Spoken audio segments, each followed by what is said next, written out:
Don't trust AI. It's the devil. It's going to ruin everything. Hey, what's up, everyone? Renee LOWKEY Geek here. So why did I just say all that? Well, it came to my attention yesterday when something was posted. I saw it on Twitter. And somebody decided to use AI to create a movie trailer in the style of Wes Anderson for a Star Wars movie. So it's almost as if saying that Wes Anderson was going to go ahead and make a Star Wars film. So they decided to create a trailer. They called it the Galactic Menagerie. So I'm a huge Wes Anderson fan, and I know for sure, like a lot of people of you who are fans of Wes Anderson has a certain style when it comes to his filmmaking. It kind of reminds me of, and I forget who did it, but back in the day, somebody did a trailer for X-Men, an X-Men movie in the style of Wes Anderson. And I thought that was pretty comical, pretty hilarious, and pretty on point. But you're dealing with a group of people who decided to do that themselves. So you have people that are, dressing the parts, filming the shots, framing everything. You have actual people doing it. Here, you're having AI produce everything. And we all know the recent controversies about AI. And is AI to be trusted? And is AI going to take away jobs from filmmakers, writers, all that stuff?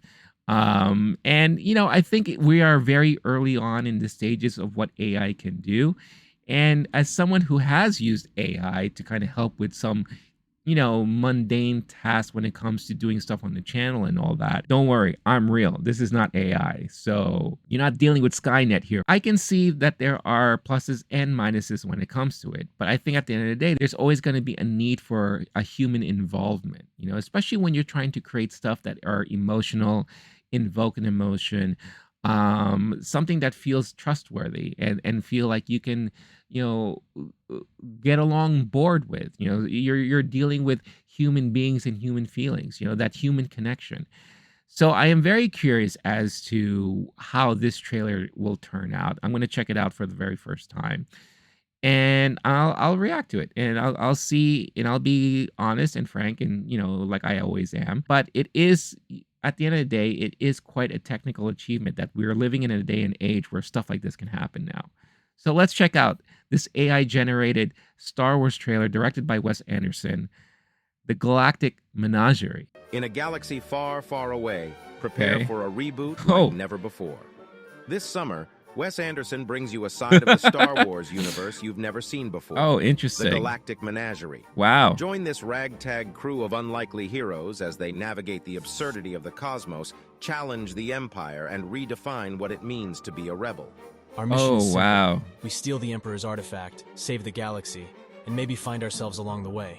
For this That mission, looked like we'll Timothy need Chalamet. lightsaber, blaster, thermal detonator, paper airplanes, spare parts, and R2-D2. With a star-studded ensemble featuring the galaxy's most eccentric cast, Wow. The Galactic Menagerie is the most delightfully offbeat Star Wars adventure yet. Starring Timothy Chalamet, Scarlett Johansson, that's Edward Norton, Bill Murray, Jeff Goldblum, William Oh my Dafoe, God, he looks so Adrian freaky. Brody, and Owen Wilson. Wow. Coming to theaters this summer. May the Force be with you. Whoa. That is so fascinating, but also very freaky at the same time. Damn. Wow. Okay. Yeah. I have some comments. Some thoughts. Let's talk about it. Okay. First off, I have to say kudos. Kudos to the person who put this together. I'm on YouTube, so it's uploaded by someone named Curious Refuge. I'm hoping that this is the same person that is associated with the creation of this, and not just, how people like to re-upload stuff on YouTube, but Curious Refuge on YouTube. If you want to check it out, check them out there. I don't know if they do other stuff. I'm seeing that it looks like they're kind of like a design channel where they talk about a lot of effects and tutorials and all that. So very interesting for them to do something like this. But kudos to them, because if you've used any AI program, anything like a Chat GPT or whatever the case is, you'll learn quickly how you have to be very specific with what you're looking for. And the results sometimes are very generic because what it's doing is that AI is combing the internet and all the databases and all the whatever the case, all everything online and getting bits and pieces and putting together and formulating an answer for you. So that's why when it comes to certain things that are finite, like codes or historical facts, things that have already been written and covered, it's easier for it to kind of spit something out. When it comes to actually creating stuff from scratch, I've used AI image platforms before, and the results that I get are very horrific and very tragic. And it doesn't always come out the way that you are hoping it will come out. Not the way at least some people show it to you. You watch some of these YouTube channels, it's like, oh, this is what I was able to do in 1 week. Da, da, da. It takes a lot of effort because you have to plug in a lot of information, a lot of details in order for something to work. And to come up with a minute trailer like this must have taken a very long time to do with so much input, constantly readjusting things. And I'm sure there is some film editing involved in it too, especially this is coming from a creative YouTuber, someone who knows and teaches you how to use like Canva and all that.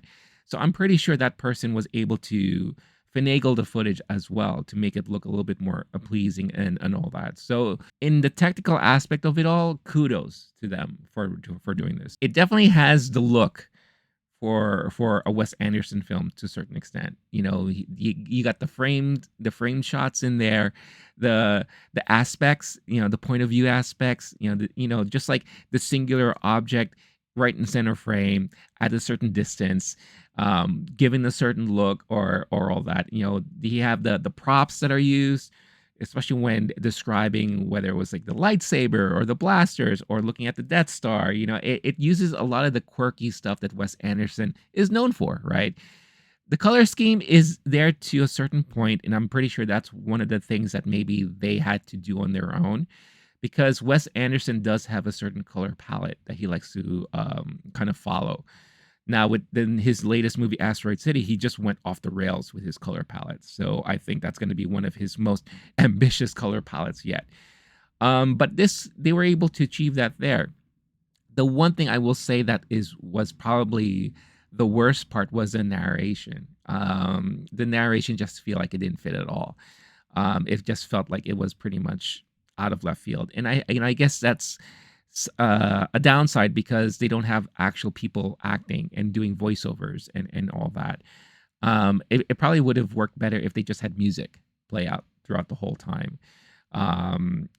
With some maybe reusing some dialogue from the original Star Wars. And look at me, I'm critiquing a trailer, a fan-made trailer here, but I'm just saying what worked and what didn't really. But it was fascinating. It was really, really fascinating that for the most part they got and were able to achieve a certain style from a certain director for a specific movie through the use of AI. I have to say it was pretty, fascinating for lack of a better way to say it. And I think it is cool that you could do that. And maybe I could see for aspiring filmmakers, this could be a great use of the technology, especially if you don't have a lot of money for effects budgets, for putting together, special editing techniques and all that. Mainly for visual effects, I could see this being a great tool for those aspiring filmmakers to kind of dive into when they don't have the skills or the funds to do what they want to do. Like I said it before, you're still going to need human touches for a lot of things. I like how the AI was able to generate the likenesses of Scarlett Johansson, Timothy Chalamet, William Dafoe, and all that to kind of look like their roles. But you notice how quick they were, because I think there is definite limitations to a lot of that stuff. And I love the creative ways they created the robots, the androids like C-3PO and R2. The look of Vader, Jabba the Hutt, how it looked like this weird slimy creature. it's interesting, it's fascinating, but again, there's always going to be a need for human touches, and everything, because like I said, my experience, I mean, it's night and day what I'm seeing coming out of these creators versus what I've attempted to do in the past. So, yeah, so it's very fascinating, and again, it's a marvel that we are living in a day and age right now where this is all possible. So, let me know your thoughts about this particular trailer, about what was accomplished. Did you enjoy it? Did you think this was cool? Did you think this could lead into potential stuff in the future later on down the line when it comes to actual filmmaking?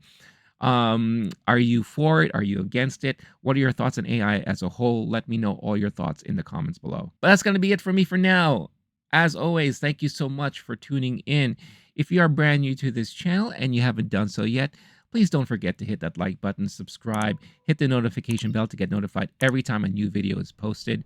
If you want Low-Key Geek on the go, check out the Low-Key Geek podcast channel on your podcast platform of choice, where you can find audio versions of what we do here, but most importantly, the two main shows that we do: Movie Time, which is a movie review podcast, and Talking Talk, which is an unconventional podcast where I cover what's new and hot in pop culture news of the time. So check that out for your downloading and listening pleasure. Lastly, if you're in a position to help further support this channel and help this channel grow, check out the affiliates that we have in the description of this video.